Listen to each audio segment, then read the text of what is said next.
Good evening friends, welcome to Madhuri's life. আমি শৈলেন্দ্রনাথজির অমরকণ্টক ভ্রমণের যে অভিজ্ঞতার বর্ণনা লেখা বই তপভূমি নর্মদা, সেখান থেকে পাঠ করে আপনাদের শোনাচ্ছি। আচ্ছা, শুরু করছি আজকের পড়া। অমরকণ্টক পাহাড়ে আজ নবম দিন। ভোরে উঠেই সুমের দাসজি রুটি তৈরি করে নিয়েছেন।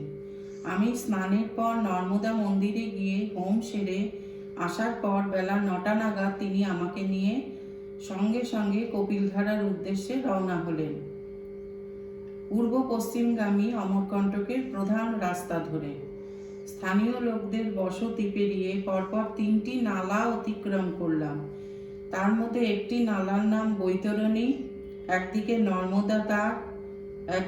নর্মদা তার তীরে তীরে ঘন অরণ্য, অন্যদিকে বিস্তীর্ণ সমতল ক্ষেত্র কুশ জাতীয় ঘন সন্নিবিষ্ট তৃণে পরিপূর্ণ।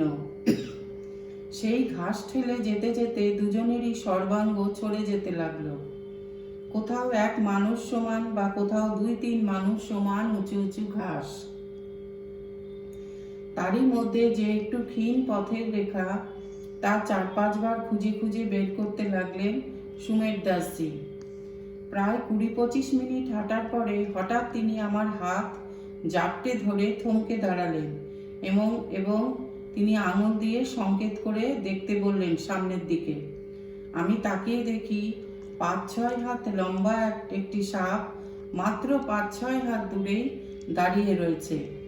তার লেজ এবং মাথা ঘন ঘাস বনের মধ্যে। সুমের দাসজি আমাকে নর্মদে হর জপ করতে বলে নিজেও আমার সঙ্গে মৃদু কণ্ঠে বলতে লাগলেন, হর নর্মদে হর। মিনিট 3-4 পরেই দেখলাম সাপটা ঘাস বনের মধ্যে অদৃশ্য হয়ে গেল।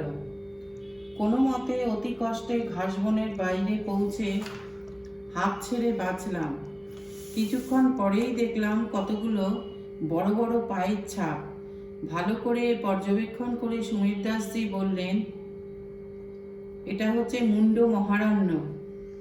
এখানে সব কিছুই রয়েছে, হরিণ সম্বর থেকে শুরু করে চিতাবাঘ, ভয়ঙ্কর সাপ সবই রয়েছে। আর যে বড় বড় ছাপগুলো দেখছো, সেইগুলো হচ্ছে সম্বর হরিণের পায়ের ছাপ। এদের পায়ের ছাপ গরুর চেয়েও বড় হয়। আর বাঘের পায়ের ছাপ দেখে অনুমান করলাম যে নিশ্চয়ই এই সম্বর হরিণের পিছনে যে ব্যাঘ্র মহারাজ ধাওয়া করে গেছে, তার দৃষ্টান্ত সে রেখে গেছে। তার কলেবর কলিকাতার পশুশালার যে কোনো রয়্যাল বেঙ্গল টাইগারের চেয়ে বড়, ছোট হবে না। নর্মদাকে বায়ে রেখে উত্তর পশ্চিম দিকে আমরা এগিয়ে চললাম। এবার পথ ক্রমশ উপরের দিকে উঠছে। পাশাপাশি দুজন মানুষ এই সংকীর্ণ পথে কিছুতেই হাঁটতে পারবে না। তার মধ্যে আবার খাড়া পথ। সুমের দাসজি আগে আগে আর আমি তার পেছনে পেছনে পাকদণ্ডী পথে ধীরে ধীরে হাঁটতে লাগলাম। নিচেই খরস্রোতা নর্মদা গর্জন করতে করতে ছুটে চলেছে, আর সামনের জঙ্গল ক্রমশ গভীর থেকে গভীরতর হচ্ছে। দুধারে মোটা মোটা গাছের গুড়ির মাঝখানে যেটুকু ফাঁক আছে, সেই ফাঁক দিয়ে দিয়ে অতি সন্তর্পণে আমাদের হাঁটতে হচ্ছে। দুধারের বড় বড় গাছগুলি সুমের দাসজি চিনিয়ে দিচ্ছেন, এটি শাল, এটি সাজা, এইরকম ভাবে। এখানে অরণ্যের একটা বৈশিষ্ট্য চোখে পড়ল। পাশাপাশি 2টি শাল গাছ বা 2টি সাজা গাছ কোথাও দেখলাম না। একটি সাজা, তারপর একটি শাল, আবার একটি সাজা, তারপরে আবার একটি শাল। এইভাবে একটা মনে হচ্ছে পরিকল্পনা করে যেন এই গাছগুলোকে কেউ প্রকৃতির বুকে ফুটিয়ে তুলেছে এবং তাতে প্রকৃতির অপূর্ব মনোহারী রূপ ফুটে উঠেছে। উভয় গাছের পরিধির উচ্চতা প্রায় সমান, কিন্তু রং আলাদা। শালাই গাছের রং ধূসর, আর সাজা গাছের রং কালো, ধূসর কালো, কালো ধূসর, এইভাবে বিচিত্র একটা বর্ণবিন্যাস তৈরি হয়েছে। প্রায় 4.5 মাইল পথ হেঁটে কপিলধারায় আমরা পৌঁছে গেলাম। প্রায় 60 ফুট নিচে নর্মদার স্ফটিক জল গর্জন করতে করতে একটা গহ্বরে আছড়ে পড়ছে। এই হলো কপিলধারা, নর্মদার প্রথম জলপ্রপাত। প্রপাতের গর্জন যেন বিন্ধ্য পর্বতের অট্টহাস্য। এখানে নর্মদা মাত্র 10-12 হাত চওড়া। সুমের দাসজি জানালেন, আমরা সমতল ভূমিতে যে বড় বড় ঘাসবন পেরিয়ে এসেছি, সেই ঘাসবনের মধ্যে দিয়ে আরও 2টি জলধারা এসে এখানে নর্মদার সঙ্গে মিশেছে।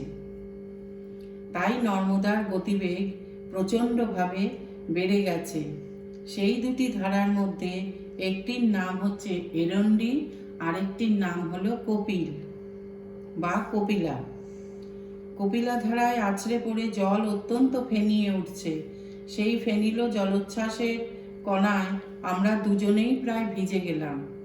নিচে স্রোত এমনই প্রচণ্ড যে কোনো মতে পা পিছলে গেলে অঙ্গ প্রত্যঙ্গ ছিন্ন বিচ্ছিন্ন হয়ে যাবে। সুমের দাসজি বললেন, দেখুন দূরে একজন মহাত্মাজির আশ্রম, তার ধ্বজা উঠছে। ওদিকে চলো, ওদিকে সচ্চিদানন্দ ঋষির আশ্রম আছে। আমি বললাম, আর ঋষির আশ্রম দেখে কাজ নেই, আর এখানে কোথায় কি আছে দেখিয়ে দিন। বেলা করিয়ে গেলে কিন্তু সেই ভয়ঙ্কর ঘাসবন দিয়ে যাওয়া খুব কষ্ট হবে। অনুমান করলাম বেলা তখন 12টা হবে। মধ্যাহ্ন সূর্যের কিরণ বড় বড় গাছ ভেদ করে আমাদের কাছে পৌঁছতে পারছে না। গাছ ও পাতার ফাঁকে কেবল ঝিকমিক করছে, যেন লুকোচুরি খেলছে।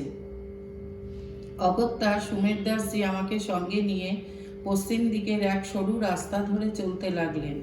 পথ এবারে আরও ঢালু, আরও দুর্গম। কখনো উবু হয়ে, কখনো 2-3 হাত নিচের পাথরে পা ঝুলিয়ে সাবধানে পা ফেলে ফেলে, কখনো বা কোনো গাছের ভেজা শেকড়কে ধরে বা কোনো পাথরকে আশ্রয় করে করে আস্তে আস্তে এগিয়ে চলেছি। যত নিচে নামছি তত স্যাঁতস্যাঁতে আবহাওয়া, লতাপাতা থেকে যেন জল ঝরছে। প্রায় 1/2 মাইল হেঁটে আসা হয়ে গেল কপিলধারা থেকে। এখানে দেখলাম নর্মদার 2য় প্রপাত। বড়ই আশ্চর্য, এখানে জল দুধের মতো সাদা, তাই নাম দুধধারা বা দুধসাগর। চারদিকে অনেক ফার্ন এবং বনফুল ফুটে আছে, আর রাশি রাশি বনগোলাপও ফুটে আছে। কপিলধারার কাছাকাছি গেলে জলের বাষ্পে সর্বাঙ্গ ভিজে যায়। জল এত উঁচু হতে নিচে আছড়ে পড়ে যে কাছে যাওয়ার কোনো উপায় নেই। কিন্তু এই দুধধারায় স্বচ্ছন্দে স্নান করা চলে। প্রায় 10-12 হাত চওড়া ধারায় দুধের মতো সাদা জল লাফিয়ে লাফিয়ে পড়ছে। তারই ডান দিকে একটি অন্ধকার গুহা। সুমের দাসজি বললেন, এই গুহাটি হচ্ছে মহর্ষি দুর্বাসা মুনির আশ্রম, দুর্বাসা মুনির গুহা। উনি এই গুহাতেই তপস্যা করেছিলেন। গুহার গায়ে ধোঁয়ার দাগ দেখেও ভেতরে ঢুকতে কারো সাহস হলো না, কারণ ক্রুদ্ধ ঋষি বা ক্রুদ্ধ সাপদ যে কেউ বেরিয়ে এলেই কিন্তু বিপদ। কারণ ওই গুহার ভেতরে হয়তো কোনো ভয়ঙ্কর সাপও থাকতে পারে। সুমের দাসজির মত নিয়ে 1 হাঁটু জলে নেমে উবু হয়ে বসে দুধধারায় স্নান করলাম। সারা শরীর জুড়িয়ে গেল, পেট ভরে জল খেলাম। ধারে দাঁড়িয়ে গা মুছছি।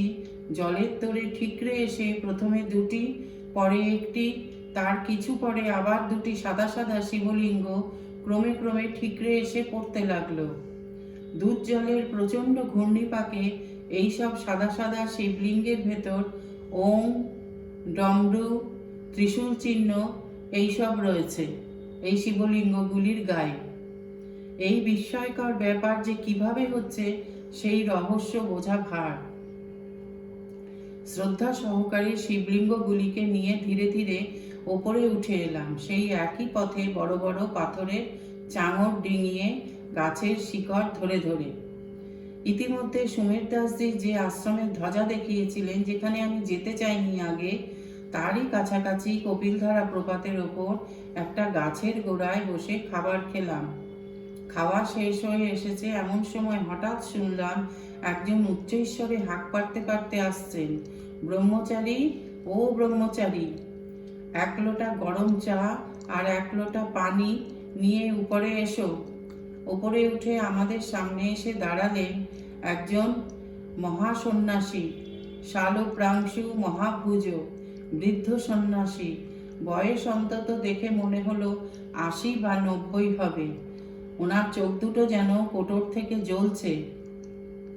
সুমের দাসজি তাড়াতাড়ি হাত ধুয়ে ওই ঋষি বাবাকে দেখিয়ে বললেন প্রণাম করতে। তিনি আমার চিবুকে হাত দিয়ে বললেন, এখন আশ্রমে যেও না। 4 साल का अंदर इधर आपका आना ही पड़ेगा। अभी आश्रम में नहीं गया, लेकिन 4 साल का अंदर इधर आपको आना ही पड़ेगा। 4 বছর বাদে বলছেন যে আমাকে আবার এখানে আসতে হবে। আমি বললাম, যে দুর্গম পথ, এ পথে নিতান্ত বাধ্য না হলে আমি আর আসছি না। কাজেই কিভাবে আর আপনার আশ্রমে পৌঁছে আমার জীবনের ধারা বদলে যাবে। কোনো উত্তর না দিয়ে তিনি হেসে লুটোপুটি খেতে লাগলেন। এমন সময় তার ব্রহ্মচারী চা এবং জল নিয়ে হাজির হলেন। আজ এত পর্যন্ত থাক, আবার কালকে নতুন অংশ পাঠ করে শোনাবো। আপনাদের কেমন